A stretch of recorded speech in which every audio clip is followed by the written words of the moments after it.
Good morning, afternoon, or evening, Riverview, whenever you're watching this. My name is Adam, and I am the coordinator of student ministries here at our Westside venue. During the service this week, as Tony was talking about Peter and John being fishermen, previously rejected by rabbis, but intentionally handpicked by Jesus himself to be used for God's purposes and glory, it reminded me of a saying that's stuck with me for a number of years now. That saying is, God uses crooked sticks to make straight lines. I first heard it in a song probably 10 years ago, and a quick Google search said it may have been originally said by Martin Luther, who lived in the late 1400s and early 1500s, but whether that saying is 10 years old or 500 years old, that idea or reality is nothing new. Abraham, in the book of Genesis, the first book of the Bible, doubted God pretty constantly, tried to pimp out his own wife, slept with another woman, and makes me feel pretty good about myself, to be honest, because if that is Father Abraham, then shoot, I feel like my stuff isn't that bad, right? Moses had his own issues of doubt and mistrust of God, but also dealt with some anger issues. Paul imprisoned and even oversaw the killing of people for the grave injustice of having faith in Jesus before coming to faith himself. Moving forward, our guy I quoted a minute ago, Martin Luther, certainly had some sinful views, especially in relation to the Jewish people. A number of Puritan preachers said a lot of true good things while also owning slaves. Noel, don't even get me started on Noel Heikkinen, right? It's easy for us to overlook or ignore some of these people's flaws and failures and assume or act like they were these great moral giants of mankind. But Paul himself called himself the chief among sinners, or the worst of sinners, in 1 Timothy 1:15. Martin Luther's last words before he died were, "We are beggars," and had previously said that we are all beggars, just showing other beggars where to find bread. Noel branded himself, as he titled his own podcast, "Recovering Hypocrite." God used each of these people, and obviously countless others, for great things, for the sharing of the gospel of Jesus, for meeting a broken world in the midst of this life's pain and hurt, to point to the unending goodness and greatness of the grace of God.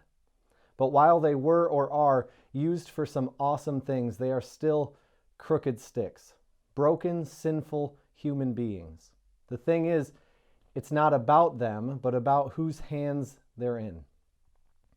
A couple weeks ago, I was scrolling through Facebook for a bit, and I saw a video of this guy walk on screen, dressed in all black, holding a few flowers.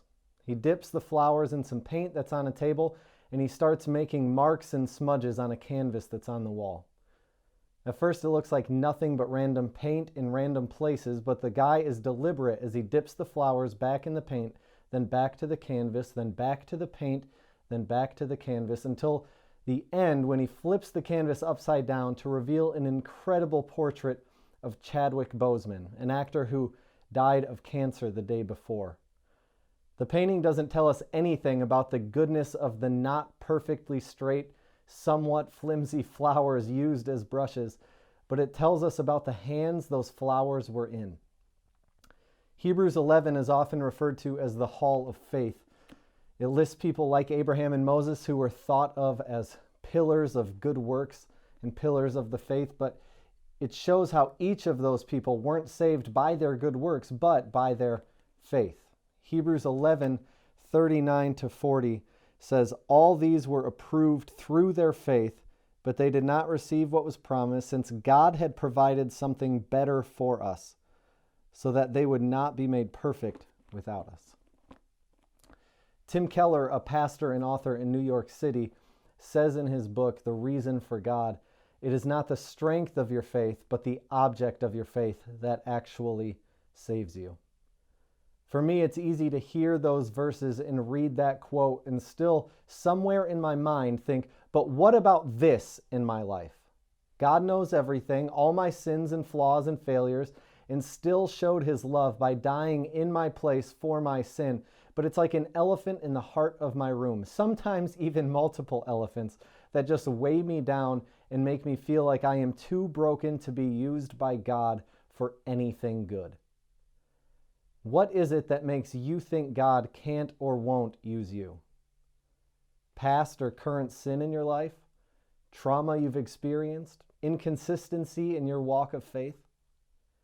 It is not the strength of your faith, but the object of your faith that actually saves you. And Keller continues, strong faith in a weak branch is fatally inferior to weak faith in a strong branch. We serve an incredibly big, wise, powerful, loving, gracious, unlimited God. It's not our goodness that saves us or the strength of our faith that equips us, but the Almighty God who saves us and equips us. So I want to leave you with a question. How can you be faithful today? Jesus has freed us from our performative failure to live by faith in him. How can you live in that faith today? How can you be faithful today? I love you, Riv, and I hope that each of you has a great week. I'll see you later.